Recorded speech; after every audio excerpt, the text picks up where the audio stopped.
Bueno, hoy nos toca el teórico de restricción del crecimiento fetal. Lo pueden llegar a ver con otros nombres, como crecimiento intrauterino retardado, crecimiento intrauterino restringido, y como se prestaba para malas interpretaciones cuando a una paciente le decía que estábamos estudiando porque tenía probablemente una restricción del crecimiento fetal, y se lo decíamos como un crecimiento intrauterino retardado, la paciente entendía lógicamente que el retardo era de otro tipo. Entonces llamamos la definición para nombrarla como restricción del crecimiento fetal en realidad, que es una patología que es bastante frecuente, tiene una frecuencia de un 10%.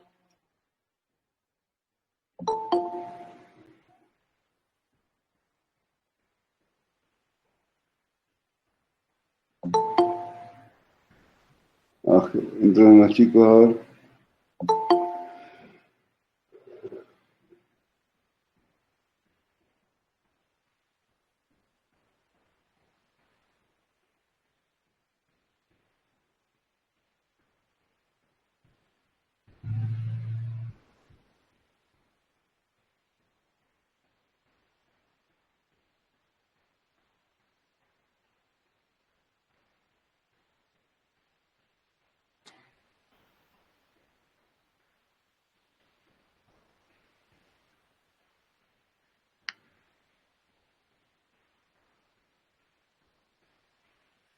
¿Seguimos? Hola, ¿se ve la pantalla? Sí, doctor. Sí, doctor. Bueno, entonces hoy vamos a hablar de restricción del crecimiento fetal. Y vamos a comenzar diciendo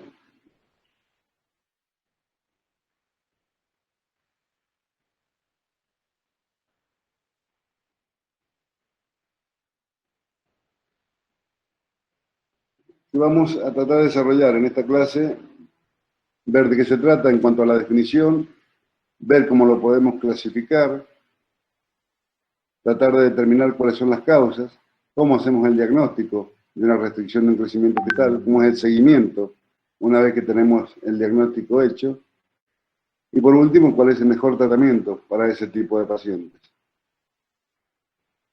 Definiciones hay varias. La definición que más usamos y que más se usa en la literatura actual es decir que son fetos que no alcanzan su potencial esperado de crecimiento. O sea que crecen por debajo del percentil 10.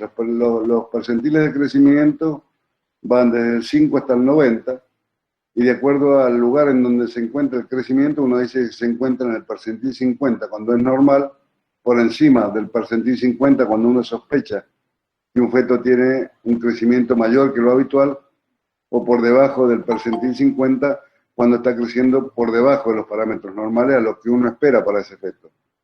La restricción del crecimiento es cuando ese crecimiento se ubica por debajo del percentil 10, y es la definición que acepta la Organización Mundial de la Salud y la Organización Panamericana de la Salud. Ahora, si uno se remite al Colegio Americano de Ginecología y Obstetricia, ellos lo consideran el retardo de crecimiento cuando un feto pesa al nacer, tiene un peso que es por debajo del percentil 10, pero con el feto una vez que se ha provocado el parto.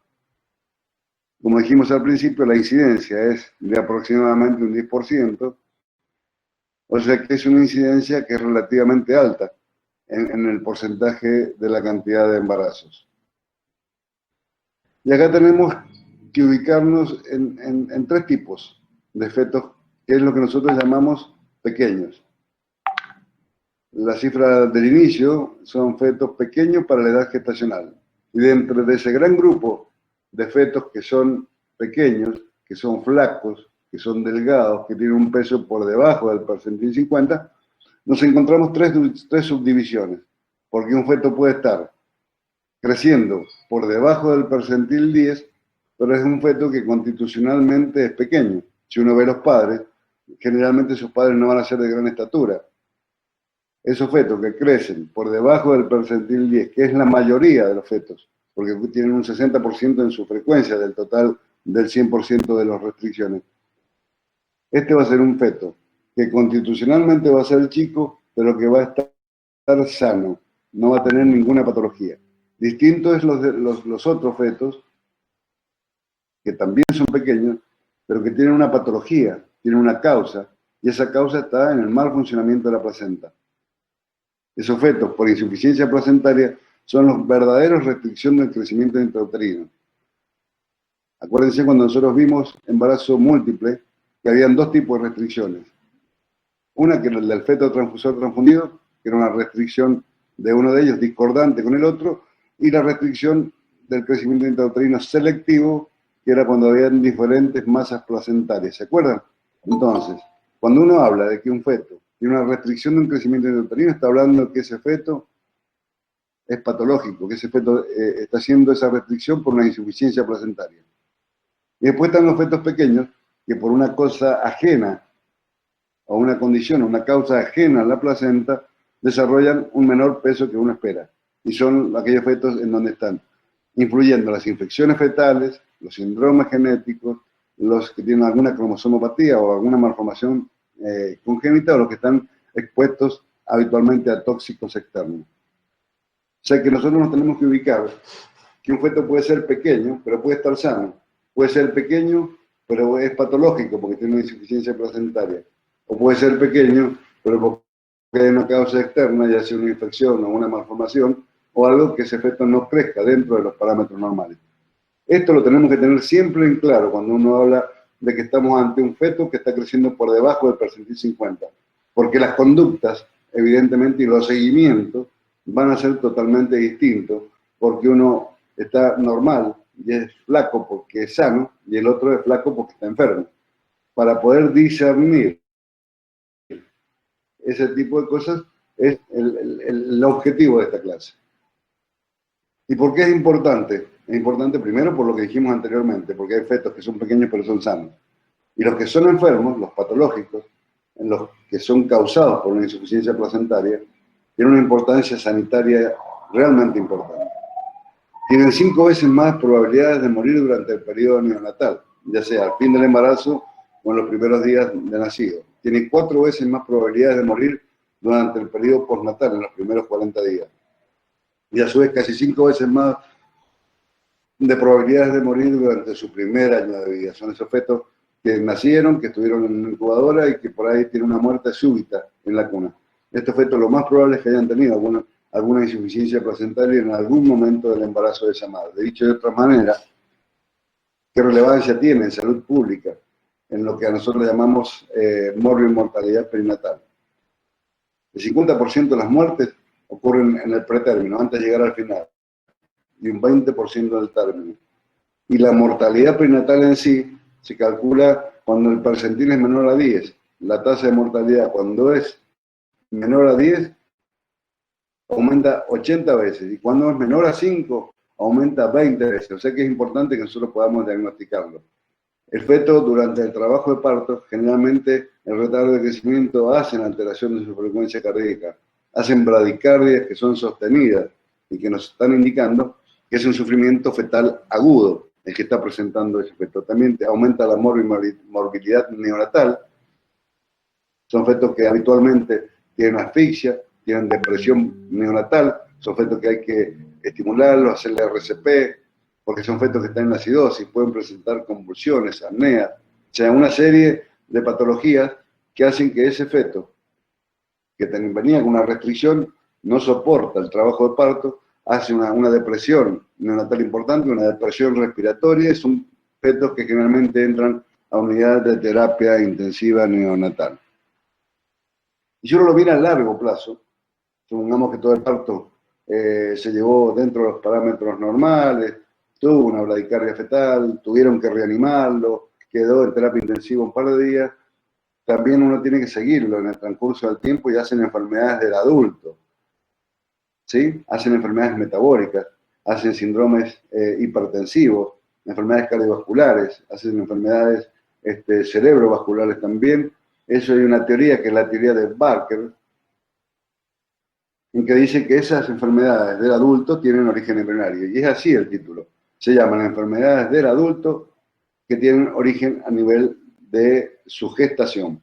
Entonces, es importante porque uno dice, bueno, mira, un paciente diabético, un paciente hipertenso, si uno revisa la historia clínica de cómo fue su embarazo o fue el transcurso de su gestación, seguramente que nos vamos a encontrar con el solo hecho de preguntarle, ¿usted se acuerda, sabe en algún momento cuánto pesó al momento de que usted nació? Lo más probable es que sea un feto o que haya sido un feto de bajo peso al nacimiento, un pequeño para la edad gestacional, pero un pequeño para la edad gestacional debido a una insuficiencia placentaria, que son los patológicos.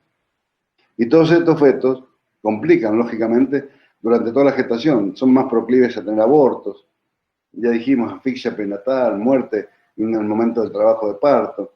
Cuando nacen, generalmente nacen con un stop de Apgar, generalmente nacen habitualmente todos con un Apgar 8-10, 9-10 el nacimiento.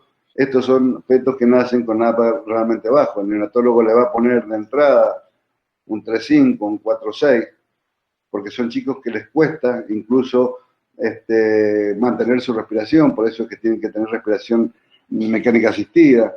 Son muy proclives a tener hipertensión pulmonar por la misma dificultad respiratoria, pasibles de hipocalcemias, hipoglucemias, hipotermias, porque no regulan bien tampoco la temperatura. O sea que todas estas complicaciones durante la gestación son debidas a esa insuficiencia placentaria que es la causante de que este feto esté creciendo por debajo de los parámetros normales.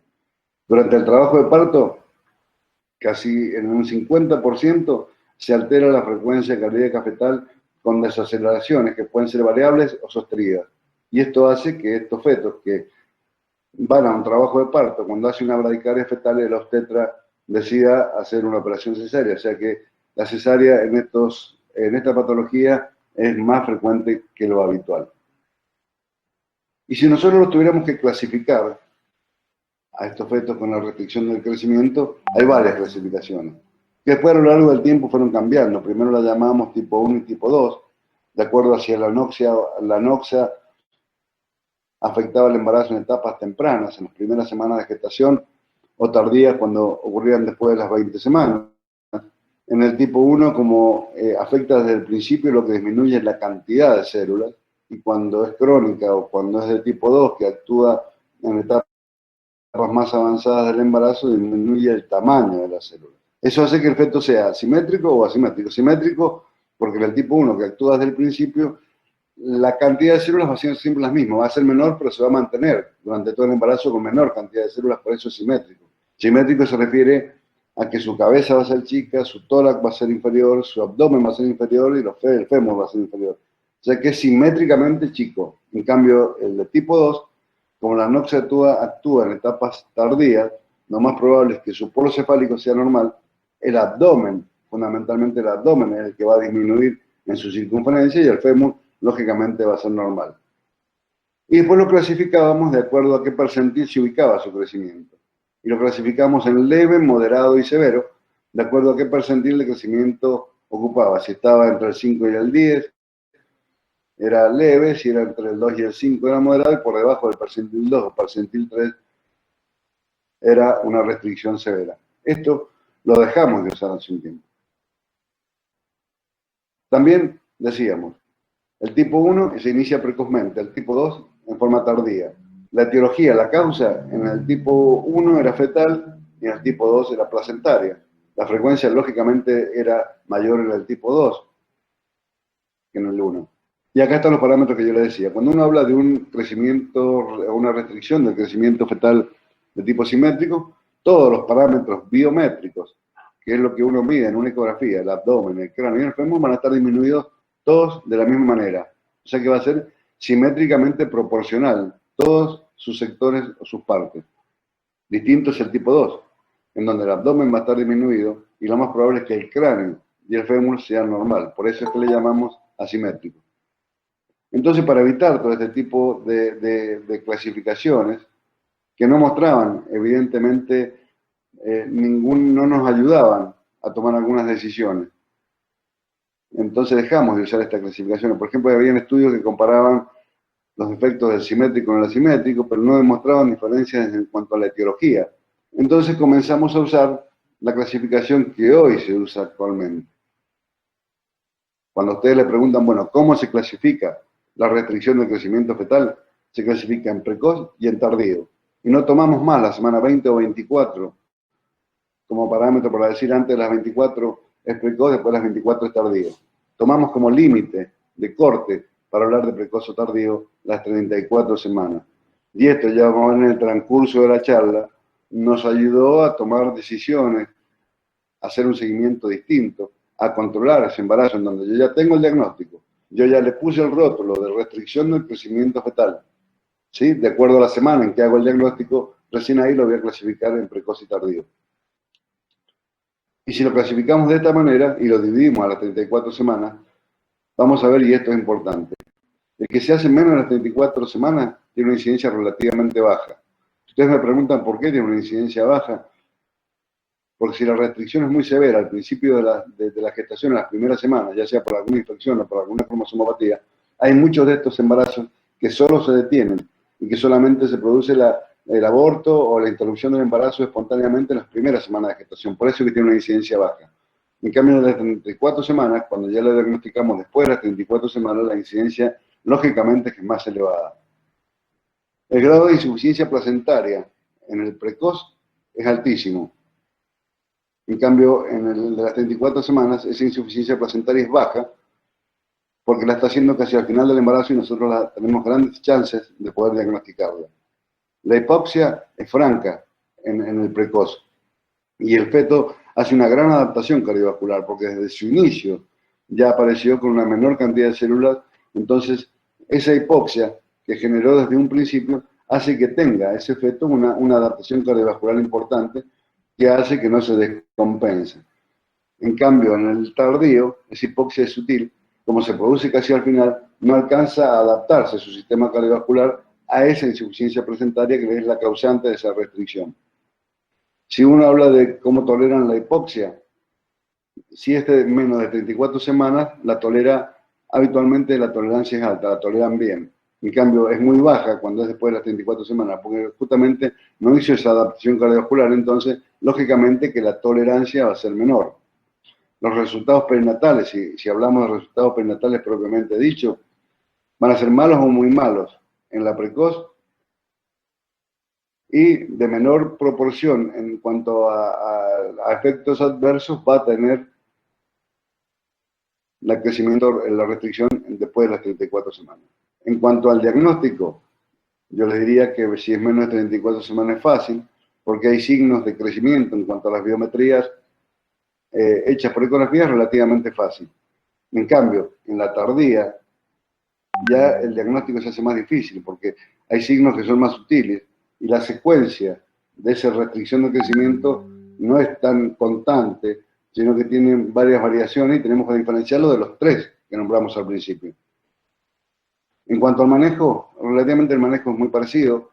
En cuanto al que viene con una restricción precoz, esa adaptación o ese deterioro cardiovascular que tiene nos permite a uno predecir la muerte, o sea, del feto, o sea que uno va a tomar decisiones relativamente más rápido que cuando hablamos de una restricción de tipo tardía, o sea, mayor de 34 semanas. Y esta clasificación, que esta sí es relativamente nueva, que es la clasificación de la Universidad de Barcelona, que es una de las universidades, les diría yo, que más maneja lo que es la patología fetal, en medicina fetal propiamente dicha. Ellos en Barcelona lo dividen en 4 estadios. Estadio 1, 2, 3 y 4, de acuerdo a la severidad. El 1 es leve, el 2 es severo, el 3 tiene una baja sospecha de acidosis fetal y el 4 tiene una alta sospecha de acidosis fetal. En el leve, nosotros vamos a tener que tiene un peso estimado fetal en cuanto a su crecimiento que va a estar por debajo del percentil 3.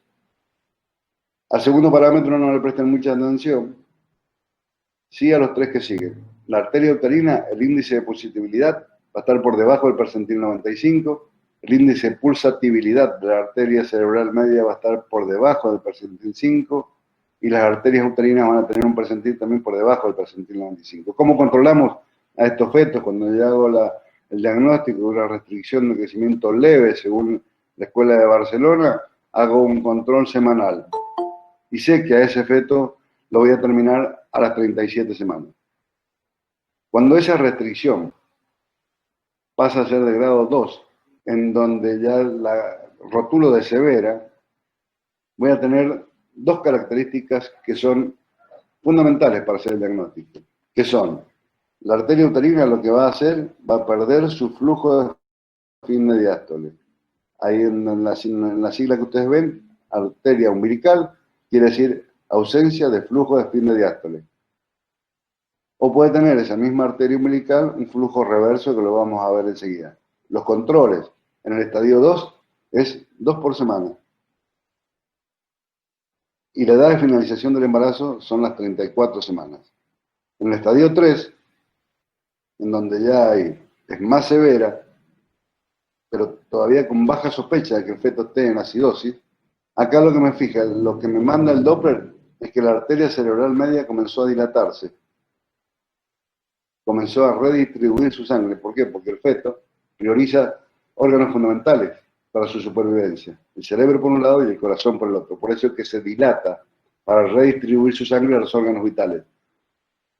Esto ya es más severo que el anterior y los controles son prácticamente, si no es todos los días, es día por medio.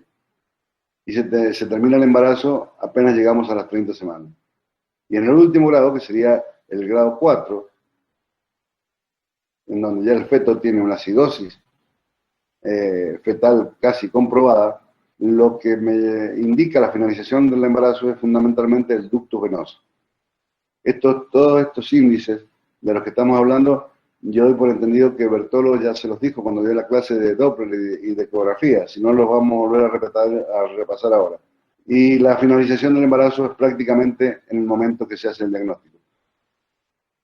Esta clasificación es importante saberla, porque ya no habla si es precoz o tardío, ya no habla si es tipo 1, si es simétrico, si es asimétrico, habla en los metros de una de las pruebas quizás más importantes en cuanto a salud fetal, que es el estudio Doppler. Y si uno habla de, bueno, en la cabeza tengo 3, 4 clasificaciones, ¿cuál será la mejor? ¿Cuál es la que mejor se me adapta a esta patología? Y bueno, yo diría que en ese caso tenemos que ver cuál es la causa. Conociendo la causa, si yo sé que es una madre fumadora, conociendo la causa, puedo actuar sobre esa causa y puedo mejorar el cuadro. O si se debe a alguna otra alteración, puedo manejarla. Si una trombofilia, puedo hacer el tratamiento habitual de trombofilia y el feto me va a mejorar ostensiblemente en el percentil de crecimiento que viene creciendo, que si es por debajo del 10, por encima del percentil 10, habitualmente entre el 10 y el 50. O sea que yo, conociendo la causa, puedo actuar, si no, no puedo hacer absolutamente nada. Y entonces las dividimos a las causas en causas maternas, fetales y ovulares, como toda la obstetricia. ¿Cuáles son las causas maternas más frecuentes? Las edades maternas extremas, por debajo de 15 y por mayor de 35 años. Una paciente que no tiene un buen estado de nutrición, que se está alimentando mal, lógicamente no puedo pretender tener un feto que tenga 3 kilos al nacimiento, porque no tiene nutrientes suficientes como para crecer. Cuando hay un mal incremento ponderal materno, que sería lo mismo, cuando la paciente no aumenta de peso en todo el embarazo, cuando lógicamente es adicta al tabaco, al alcohol o a la cocaína, las hipertensas, fundamental el grupo de las hipertensas, ya vamos a ver enseguida por qué, porque comparten esa insuficiencia placentaria. Cuando tiene un nivel socioeconómico bajo, lógicamente esto te va a llevar a que entiendas lo que vos le dices, ni va a estar bien nutrida tampoco. Las enfermedades crónicas, como enfermedades renales, la diabetes, enfermedades que van a afectar a su sistema circulatorio, las TORCH siempre. Y cuando existen anomalías uterinas, si yo tengo un útero que es bicórneo o un útero doble, el feto que está creciendo en uno de las partes de ese útero doble, lógicamente que no va a tener la capacidad de adaptación el útero al crecimiento fetal. Como causas fetales, ya lo vimos, la gestación múltiple, con sus dos tipos de restricción, la del transfusor transfundido y la restricción selectiva. Cuando existen malformaciones congénitas, en donde ya no interviene la placenta, sino que su propia malformación hace que crezca por debajo del percentil 50. Cuando es portador de una trisomía, sea 13, 18 o 21, cuando hay síndrome genético, y el embarazo prolongado porque se cree que la placenta deja de funcionar en el transcurso de esa prolongación del embarazo, que puede ser las 41, 42 semanas. Como causas ovulares, sin duda, la que se lleva todo el porcentaje es la insuficiencia placentaria. También si hay desprendimientos de placenta, si existe una placenta previa en donde hay una parte de la placenta que prácticamente no está funcionando, el acretismo placentario porque no tiene la misma irrigación, patologías del cordón, que tenga una arteria umbilical única, por ejemplo, o que esté insertado no en el centro de la placenta, sino hacia los costados, cuando es una inserción velamentosa del cordón. Y ya dijimos cuando existe una arteria umbilical única.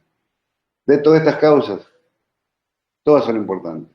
Si me dan a elegir una causa materna de las más frecuentes, diría ya la hipertensión. Si me dicen una de las causas fetales más importantes que tengo que descartar, las alteraciones cromosómicas.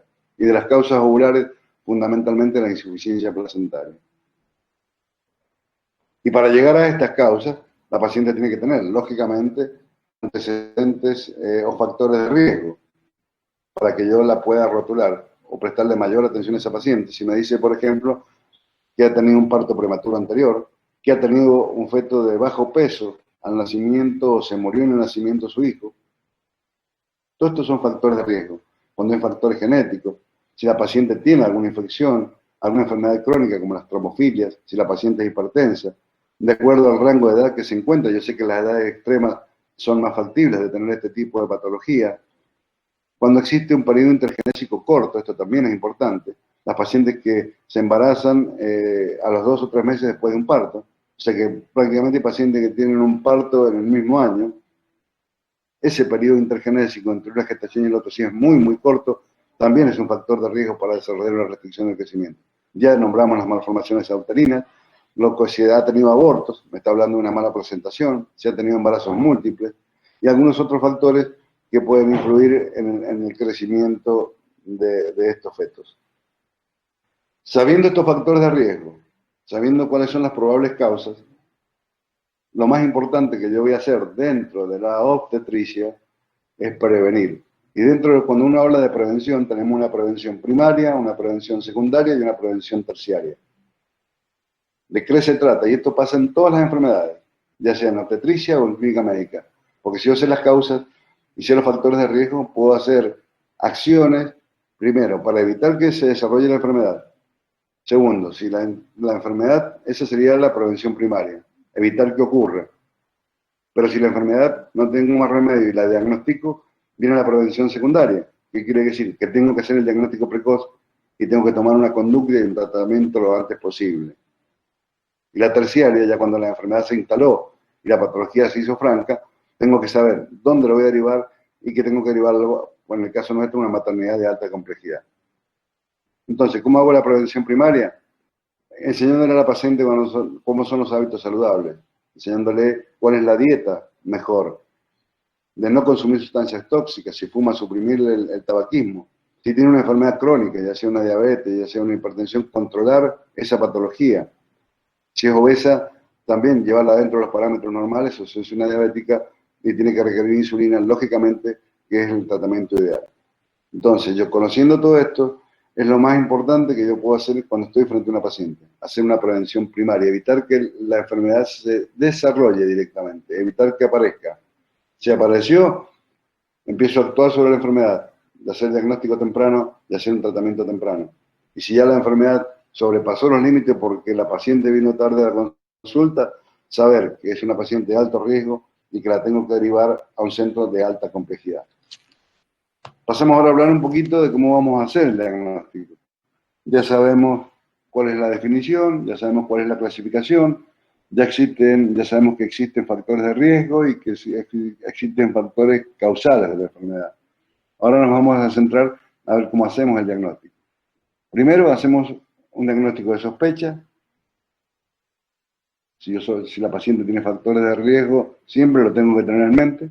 Diagnósticos de presunción y el de certeza, que el de certeza lamentablemente no lo podemos hacer nosotros, sino que habitualmente lo hacen los neonatólogos, porque es cuando ya el feto nace, cuando lo pesan y ven el percentil y ven las características de la edad gestacional que tiene realmente el feto. Entonces, el diagnóstico de certeza lo hacen habitualmente los neonatólogos. ¿Y qué hago yo con una paciente que estoy controlando? Lo primero que hago es un tamizaje de crecimiento uterino. Eso lo hago a través de la altura uterina con 1 centímetro, que eso ya lo vimos también en las primeras clases cuando hablamos de semiología obstétrica, que se mide desde el pubis hasta el fondo uterino. Es el método más sencillo, lo único que necesito es 1 centímetro para poder medir el crecimiento. Si yo tengo una paciente que la controlo hoy y mide la altura uterina, la mide 27, 28, la cito en 15 días, la vuelvo a medir y mide 26, 27, no ha crecido en cuanto a la altura uterina, empiezo ya a sospechar o a presumir que estoy frente a una restricción de un crecimiento fetal. No me aumentó la altura uterina. Para eso existen los percentiles de crecimiento. O sea que es un tamizaje de muy bajo costo y que tiene una alta capacidad de diagnosticar. O sea, si a ustedes le preguntan, che, ¿y sirve la altura uterina para medir el crecimiento de un feto? Claro que sirve, porque es la única manera más sencilla y más fácil si estoy en un centro de salud, en donde no tengo que me hagan una ecografía en forma inmediata, que no tengo para que me hagan un Doppler. Yo, con un simple centímetro, puedo ya estar en sospecha de que estoy frente a un crecimiento intrauterino retardado, o que sea, que sirve, sí, sin duda. Y esta es una pregunta, y bueno, ¿qué embarazos hago el tamizaje de la restricción de crecimiento? En todos los embarazos es obligación del médico obstetra medirle la altura uterina cada vez que la paciente viene a la consulta. Y fíjense ustedes que con un simple centímetro yo tengo una sensibilidad de detección de casi el 86% y tengo una especificidad de detección de un retardo de crecimiento de un 93%, con una simple cinta métrica, cualquiera, de plástico, de tela, de la que consigamos, yo con eso estoy en condiciones ya de hacer un probable diagnóstico de restricción del crecimiento fetal. Y si tengo la posibilidad de hacer una ecografía, lógicamente es mucho mejor, porque voy a certificar un poco lo que yo estoy sospechando a través de una cinta. Para hacer un repaso de la ecografía, lo que seguramente hay que ver todo, hay 3 ecografías que son prácticamente obligatorias. Si la paciente me dice, mire doctor, yo tengo plata para hacerme 3 ecografías nada más en este embarazo, no tengo para hacerme 10 ecografías, ni para hacerme 4D, ni para hacerme Doppler, ni para verle la carita, yo tengo plata para hacerme 3 ecografías. ¿Cuáles son las obligatorias? Las que yo le voy a decir a esa paciente, bueno, usted tiene que hacerse la ecografía de la semana 11 a 13, la de la semana 20 y la semana 36. Y las 3 ecografías tienen diagnósticos diferenciales.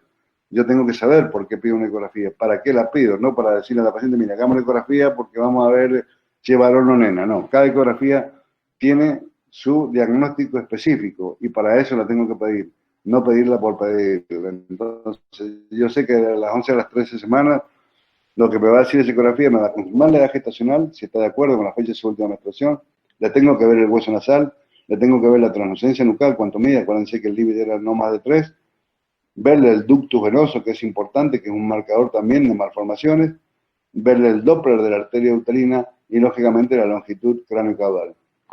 El de las 24 semanas, ¿para qué pido el de las 24 semanas? Sobre todo, porque es ecografía. Me va a certificar nuevamente la edad gestacional, si el crecimiento viene bien. Ya empezamos a hablar de crecimiento. Me va a decir si el escáner anatómico es normal. O sea, el escáner anatómico consiste en ver todo lo que es el polo cefálico, los ventrículos laterales, ver si son simétricos, ver el cerebelo, medir los ventrículos. Todo eso me habla de un escáner anatómico. Ver el corazón, ver las 4 cavidades cardíacas, ver las válvulas cardíacas, ver si tiene el estómago contrastado.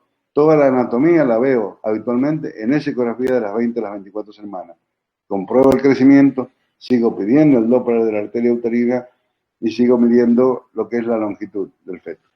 Y a las 37 semanas, porque bueno, ya la última ecografía me va a hablar de la edad gestacional, pero me empieza a hablar de 2 cosas importantes, la tercera ecografía, del peso que tiene el feto y de la cantidad de líquido amniótico que tengo. Lógicamente que también me va a interesar dónde tiene la placenta, si la tiene que no sea previa, que esté ubicada en una de las caras laterales o fúndica, pero lo que yo tengo que descartar, que no sea una placenta previa, porque si no la vida del parto va a cambiar. O sea que si ustedes ven, las ecografías, cada ecografía tiene su porqué, cada ecografía tiene su diagnóstico, no es pedirla por pedirla, no es para ver la carita, para ver si es varón o nena.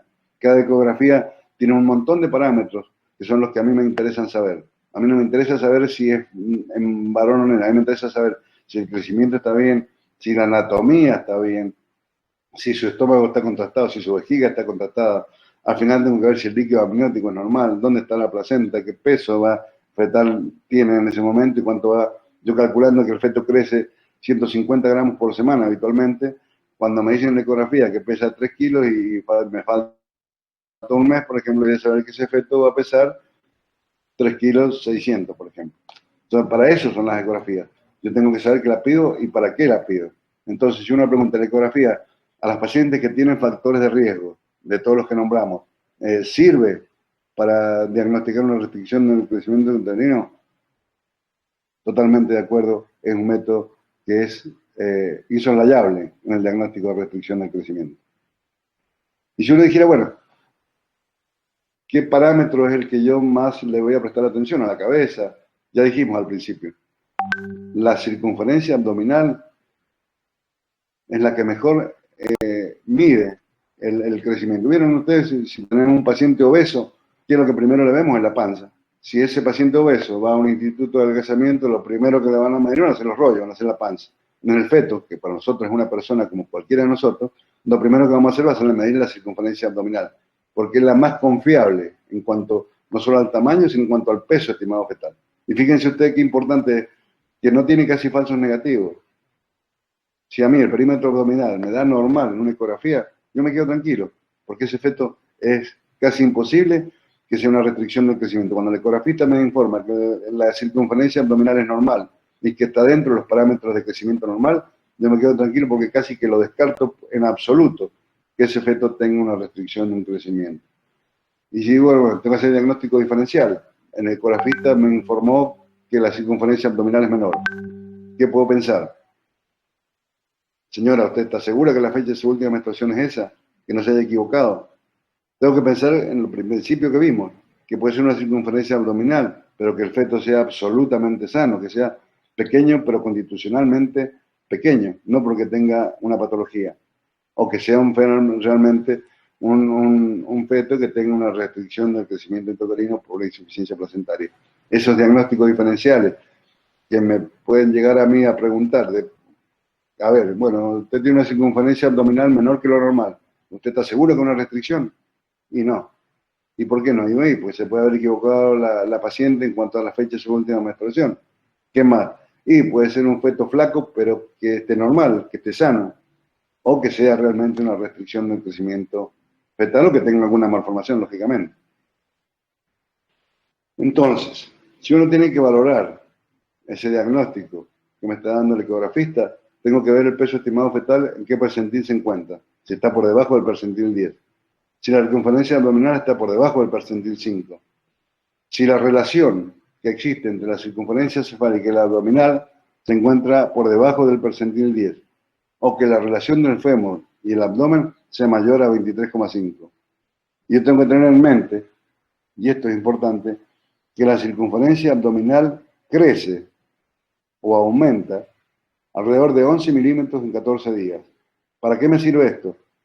Porque si yo tengo un feto que le mide una circunferencia abdominal, supongamos de 266 milímetros, y le digo, mire, vamos a controlar a la señora en 14 días, a ver cómo es el crecimiento de su bebé, lo más probable es que si no me aumentó de esos 11 milímetros en los 14 días, yo ya empiezo a hablar de que estoy ante una restricción del crecimiento fetal, independientemente que ese feto también va a tener una disminución del líquido amniótico, que es lo que denominamos oligoamnio. ¿Y por qué se produce la disminución del líquido amniótico? Existen receptores alfa-adrenérgicos que están presentes en todos los vasos sanguíneos, que ante la estimulación de esos receptores alfa-adrenérgicos, el feto ¿qué hace? Produce la vasoconstricción, que yo algo les nombré recién muy de pasada. Hace una vasoconstricción en múltiples territorios, ¿sí? Empieza a priorizar su circulación al cerebro y al corazón. Entonces hace la vasoconstricción en algunos territorios que no le son tan indispensables para su vida, como puede ser la arteriola aferente renal. Eso hace que el flujo plasmático renal y la diuresis fetal disminuye. ¿Y que el feto qué hace? El feto traga líquido y orina líquido. Si el feto me empieza a orinar menos, porque tiene una vasoconstricción de la arteriola renal aferente, lógicamente que al orinar menos va a empezar a tener poco líquido amniótico. Va a ser el oligohidramnio. Eso lo hace el feto como manera de redistribuir su sangre. El territorio hepático también disminuye el tamaño del hígado, porque no le es indispensable en este momento para su supervivencia, igual que las arterias mesentéricas. Y si ustedes se fijan, si disminuye la arteria aferente renal, disminuye el tamaño renal, disminuye el territorio hepático y disminuye todo lo que es la grasa peritoneal en un feto, lógicamente que si yo le mido la circunferencia abdominal y estoy diciendo que todos estos parámetros bajan, lógicamente que la circunferencia abdominal va a ser menor. Entonces, el volumen del líquido amniótico es importante para el diagnóstico. Y me va a ir hablando un poco de pronóstico de esos fetos. Si se me va quedando sin líquido en cada ecografía, yo veo que el oligoamnio se hace más acentuado, ya estoy hablando de pronóstico. Y es altamente sugestivo de insuficiencia placentaria por lo mismo que dijimos, porque está haciendo un sufrimiento fetal. El feto lo que está haciendo es orinando menos porque está mandando la sangre a través de sus vasos a órganos que le son fundamentales. Entonces el oligoamnio ha demostrado que es un buen marcador, pero no es un buen marcador de severidad. Me está diciendo cómo es el trayecto de la enfermedad y cómo se va protegiendo el feto, pero no me habla todavía de severidad. Entonces, volviendo a todo lo que hablamos, si yo hago la combinación de todo lo que hemos dicho, si yo le mido la cabeza, le mido el abdomen y hago todo el seguimiento ecográfico en cuanto a biometría y cantidad de líquido amniótico, ahora sí estoy en condiciones de responder si la ecografía sirve. Y realmente es un método que es muy valioso, sobre todo para la detección de estos fetos. La combinación de todos estos factores. Aparte, tengo la otra posibilidad. Si estoy en un centro de alta complejidad o en un hospital que tiene el Doppler lo que va a hacer, primero me va a confirmar el diagnóstico, me va a decir, sí, mire, doctor, esto que usted está viendo, esta biometría del feto que estamos haciendo, da para un crecimiento por debajo del percentil 10. Me va a decir el doctor, usted está ante una restricción de crecimiento. ¿Es normal o es patológico? El que me va a decidir, en última instancia, el que me lo va a definir, porque yo ya sé que estoy ante un pequeño paranoia gestacional, el que me va a definir si es sano o es patológico va a ser el Doppler. El Doppler es el que me va a dar el diagnóstico de insuficiencia placentaria. O sea que el Doppler sirve, sin duda que sirve. Y el Doppler es uno de los estudios principales para el diagnóstico de este tipo de patología. Repasemos un poco, yo creo que esto ya ustedes lo tienen que saber o se lo tienen que haber dado. Esta es la onda de flujo de cualquier arteria, tiene un pico de sístole, tiene un descenso que es la diástole y tiene una velocidad media de lo que es el flujo a través de las arterias. El que usamos en medicina fetal se llama, el que está marcado en rojo, se llama índice de pulsatividad y que está dado de los valores de la sístole menos la diástole sobre la velocidad media. Ese índice de pulsatividad es el que me va a dar el diagnóstico o ver cómo está la circulación fetal. Y esa circulación fetal ustedes la tienen que conocer porque es pregunta de examen. Y yo les recomiendo que la sepan y la lean y la tienen que estudiar y saber. Porque es totalmente distinta la circulación fetal a la circulación post-nacimiento.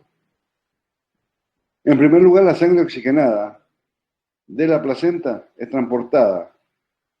Vayan siguiendo el esquema. La sangre oxigenada es transportada por la vena umbilical. Porque no se vayan a confundir. La vena umbilical, habitualmente en todos los seres humanos, las venas llevan sangre carboxigenada. En el feto, la sangre oxigenada penetra a través de la vena umbilical. Penetra al feto a través del ombligo. De allí se dirige hacia el hígado. Al llegar al hígado, la vena umbilical se divide en dos ramas. Una pequeña que llega al parénquima hepático, habitualmente al derecho, y las otras van a la vena cava inferior. Pero hay una rama mayor, más gruesa, que se llama conducto de Arancio. Ahí lo ven. Que esa desemboca directamente en la vena cava inferior, la que trae la sangre de la parte inferior del feto. Entonces, la vena cava inferior penetra en la aurícula derecha. ¿Sí? Van siguiendo el esquema. Penetra a la aurícula derecha, en donde se junta con la sangre que viene por la vena cava superior, que viene de la parte superior del feto. Esta sangre pasa al ventrículo derecho. Ahí lo están viendo en la flecha roja. Pasa de la aurícula derecha al ventrículo derecho. ¿Me siguen?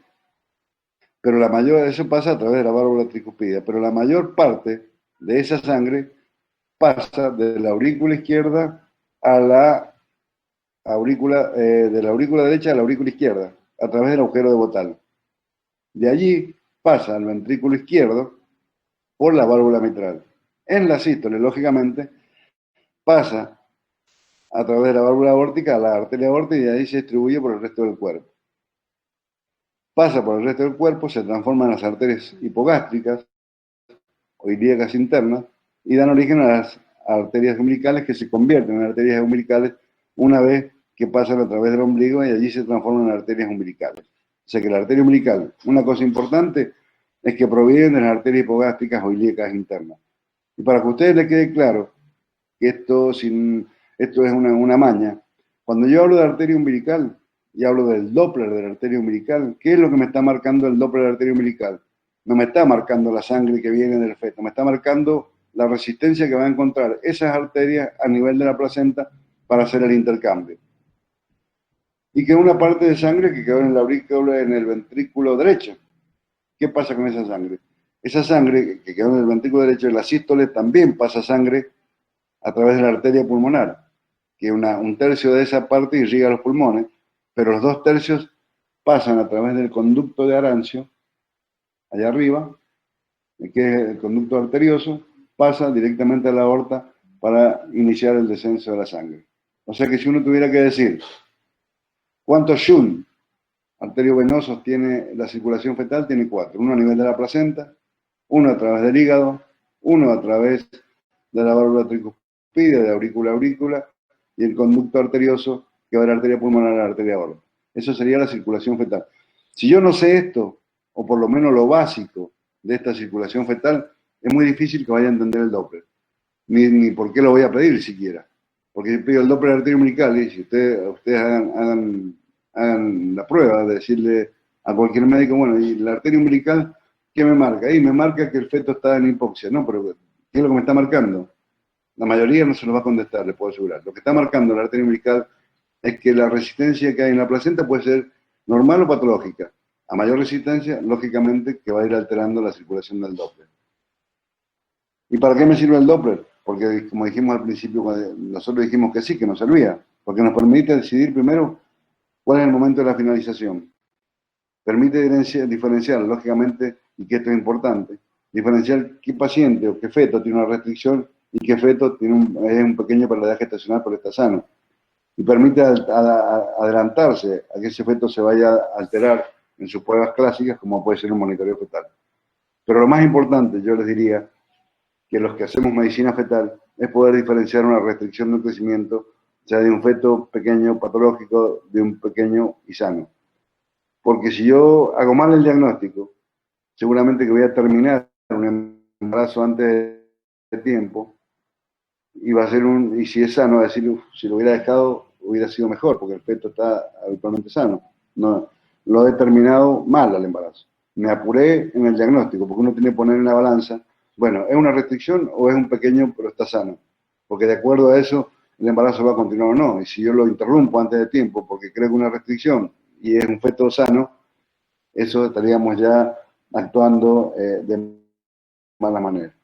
Otra vez, el esquema piramidal, esto es famoso en ecografía, ustedes no hace falta que lo sepan, cómo se hace el tamizaje o el screening, concéntrense en la derecha, la ecografía de las 12 semanas, donde vemos todas las alteraciones de translucencia nucal, de hueso nasal, más que nada screening de cromosomopatías, que habitualmente esa ecografía, lo ideal es que la haga un ecografista especializado en medicina fetal, que sepa que lo que está midiendo y por qué se produce, porque si lo hace un ecografista como uno, un radiólogo que también hace una ecografía, y uno le pregunta, bueno, pero tengo una translucencia aumentada, ¿por qué se debe?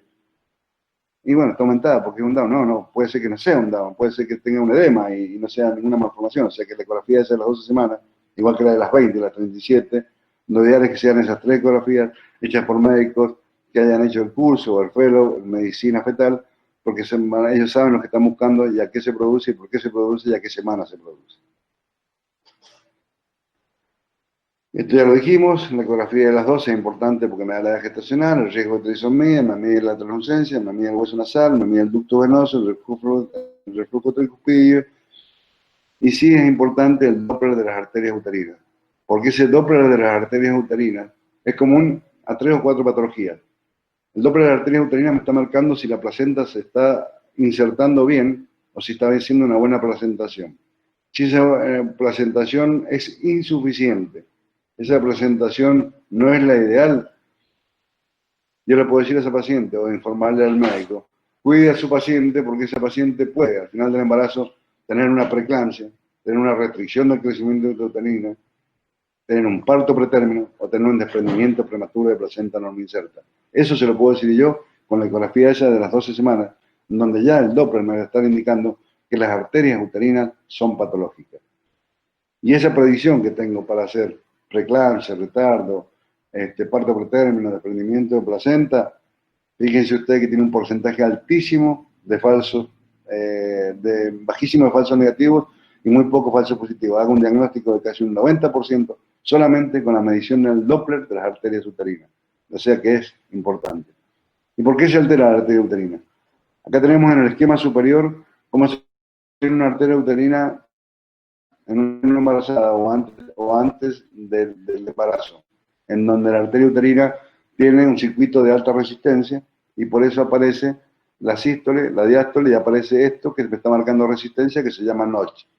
Esto es normal en una paciente cualquiera no embarazada o antes de su embarazo. Cuando se produce la placentación, que se produce la invasión trofoblástica, la invasión trofoblástica lo que hace es romper la capa media de las arterias espiraladas.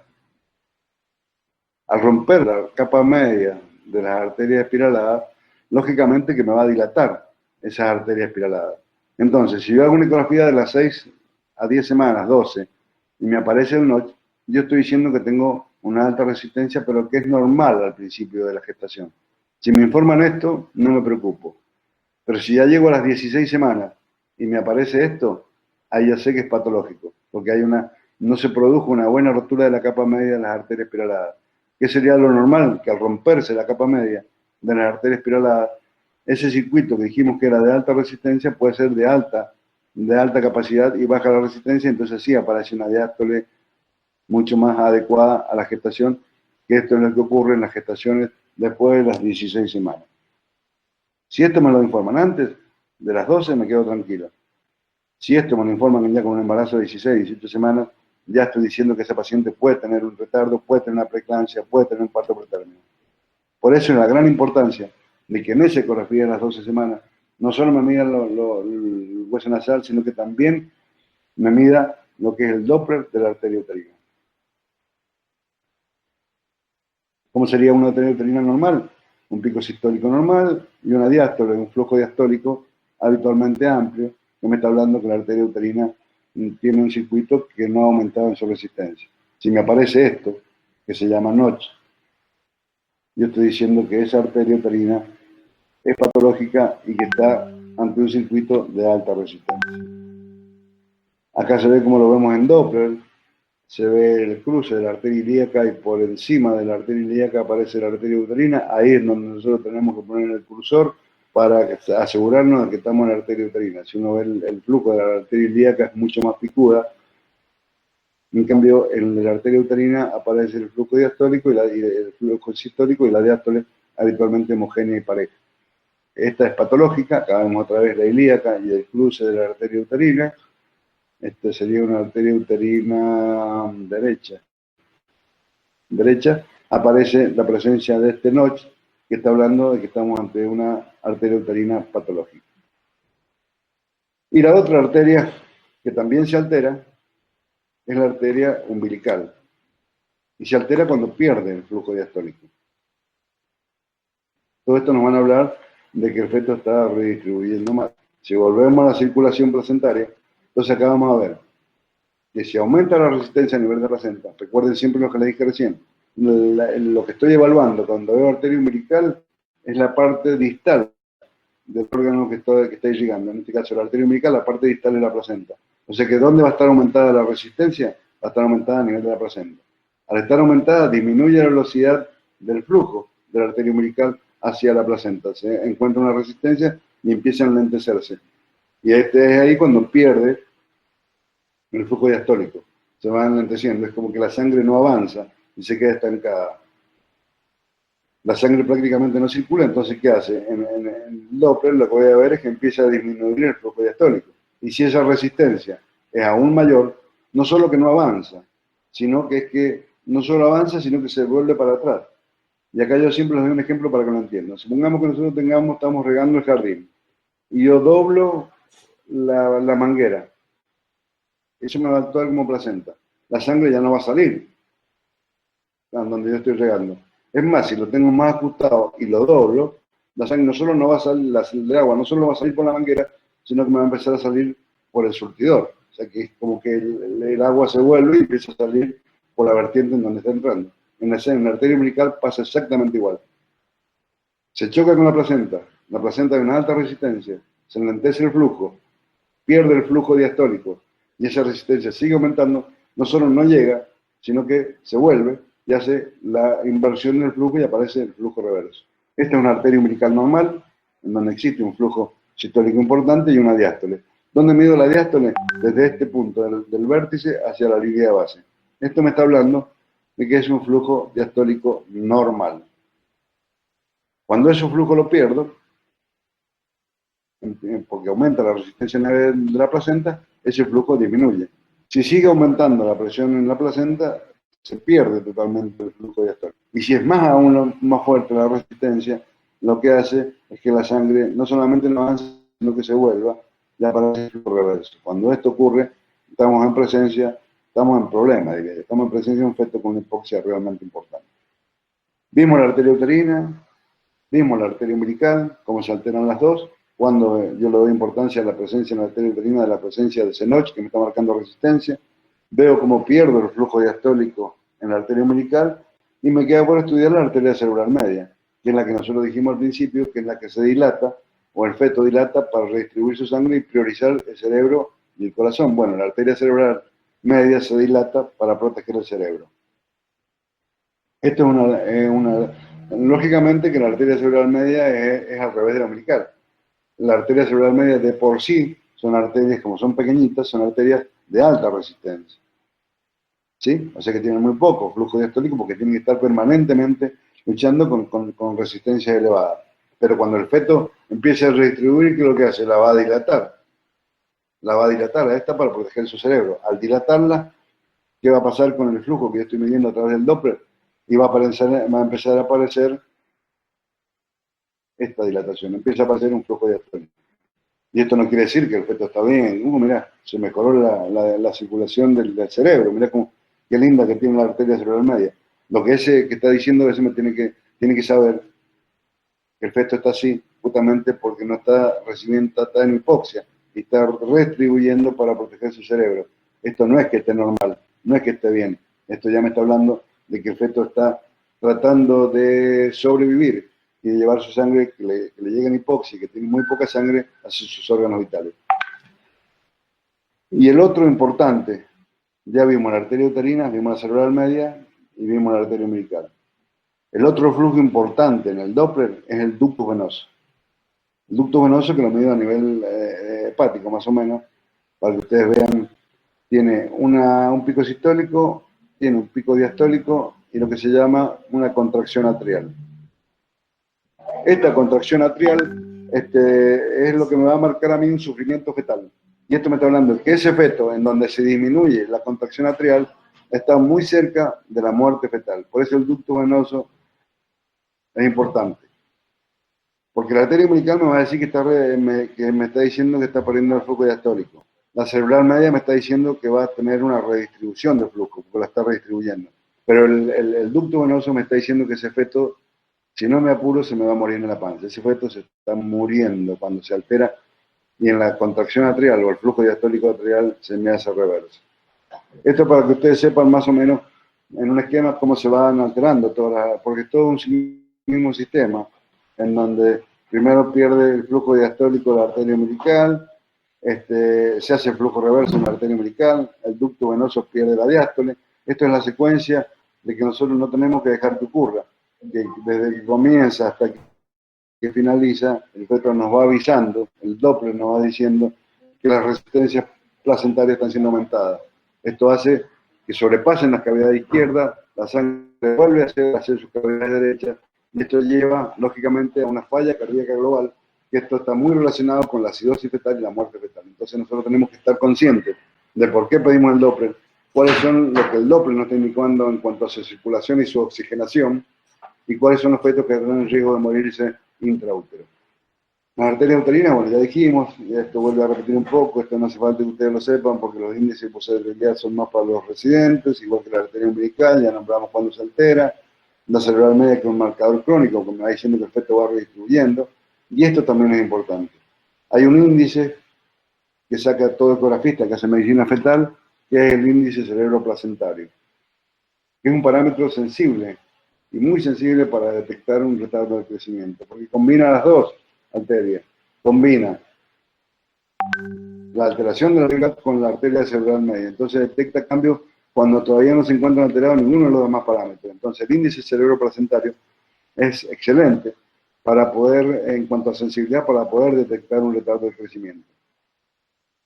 Y es muy útil en el seguimiento, para los chicos que están por debajo del peso. Esos fetos que se estudian con Doppler, el índice cerebroplacentario es fundamental después de las 34 semanas, porque se nos va a adelantar en cuanto a sensibilidad y permite detectar fenómenos de vasodilatación cerebral temprana, en donde todavía no se alteran los índices de positividad, por ejemplo, de la arteria cerebral media, pero esto, la relación es excelente para poder determinar el momento en que ya hago el diagnóstico de una restricción. Y el ducto venoso, como dijimos, es un parámetro que tiene que estar más asociado, como ya les dije recién, con la mortalidad prenatal. Tengo muy pocas posibilidades en cuanto se me altera el ducto venoso, yo tengo que actuar rápidamente, porque si no hago absolutamente nada, o no termino el embarazo, o no tomo alguna medida, lo más probable es que tenga una muerte intraútero.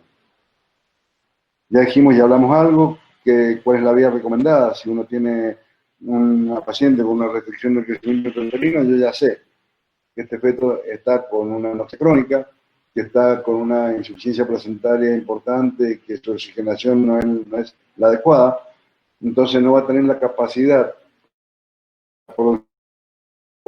normal, porque me va a hacer una asfixia o una bradicardia o un deterioro pulmonar que va a requerir una intubación y una respiración mecánica.